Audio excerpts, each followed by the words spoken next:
Hello, I'm Ezekiel G, and I'm a rising sophomore at Regis High School. My project for Bootcamp Engineering is the mini tank robot, and my second milestone involved manual control. I developed three solutions for controlling the robot manually. The first one was IR control. This IR remote came with the kit and has these buttons which each send a different IR signal to the serial console in the Arduino, and I just used that to control the robot by pressing these buttons. This being forward, back, right, left.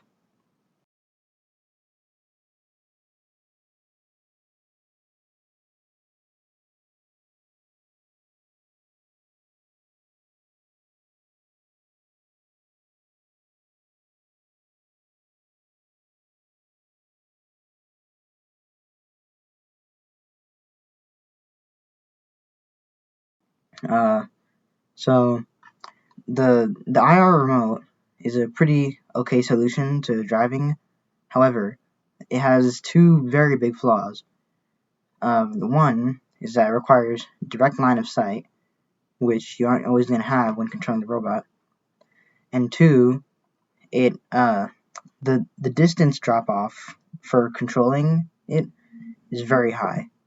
So it's like almost impossible to get it to move while it's more than 7 feet away from you and while it's facing away.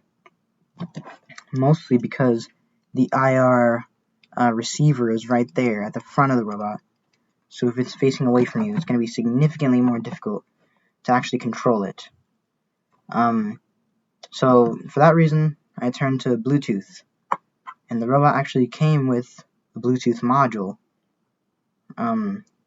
However, the app that came with the robot to make it move with the input of a user was only available on iPhone, and the phone that I currently have is an Android Galaxy A32. So I couldn't exactly do that. However, there was an app that allowed me to send signals, to write signals to the Bluetooth module on board the Arduino, and it was called BT Scanner. So I simply wrote some code on Arduino, which allowed me to send simple signals like F, B, and LR, meaning forward, back, left, and right, and that allowed me to control the robot without direct line of sight and from very far away. However, the obvious drawback for that is that I can only send one letter. Well, actually, I think it can be more than one letter, but I can only really send signals to allow the robot to move, which isn't exactly ideal. And because of that flaw, I also had to make the turning very small, like a very small amount of turning, so that the robot can make minor adjustments in its course. Meaning, if you want to turn a full 180 degrees, you have to press R. You have to type in R manually many times, which is pretty difficult. Alright, so in order to move the tank, you just go to right value, text, and then press F, B, L, or R. So if I press F, it'll drive forward for a few seconds, and then stop. I can keep doing this until it's turn right or left.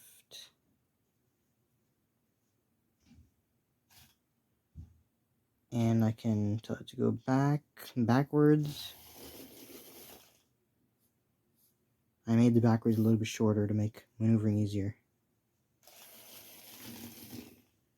And there you have it, Bluetooth control. Note that this was easier on Android, but I'm using an iPhone right now. So the best solution came with the use of the app Keys BT Car, which Key Studio developed themselves. And I was able to download it on one of my grandparents' phones after I was able to have access to it. So obviously the Keys BT car allowed me to control the robot, but it came in a video game controller sort of setup, which meant that I had very good control over the robot, pretty much perfect control over its movements, without direct line of sight using Bluetooth, which was pretty much the entire goal.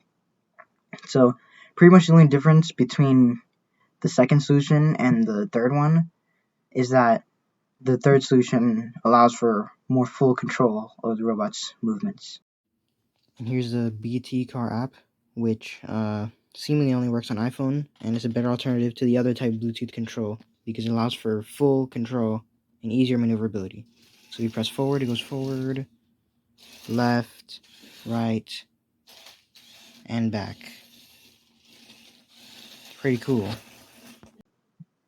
And more things that I did in the second milestone was that I was able to acquire 4 M4 nuts, which I used to attach the base plate, the bottom plate of the robot, which made it more secure, which specifically the motors.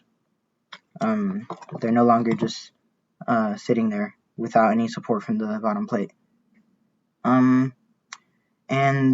further, I've already started development on the code for the modification, the trailer modification, which I plan to add.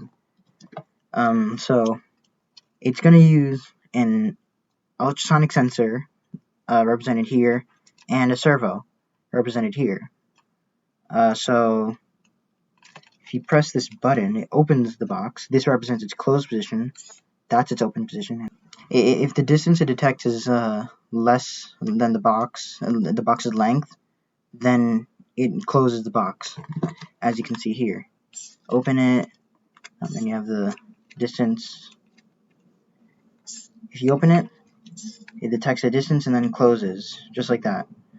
Of course, it has a little bit of delay so that it doesn't immediately just snap closed on anybody's hand as they're placing anything inside. But that's how it works.